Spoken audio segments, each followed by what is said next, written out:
In today's video, I'll quickly show you on how you can create and use angled planes in less than a minute on Onshape CAD.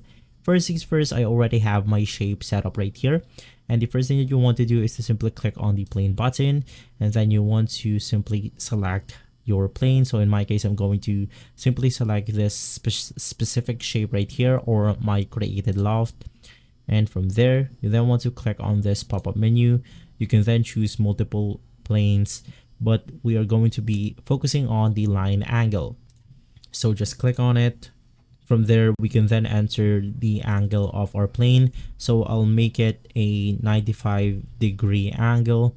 We can flip it normal, so you can just click this if you want to, but in my case, I'll just leave it at default.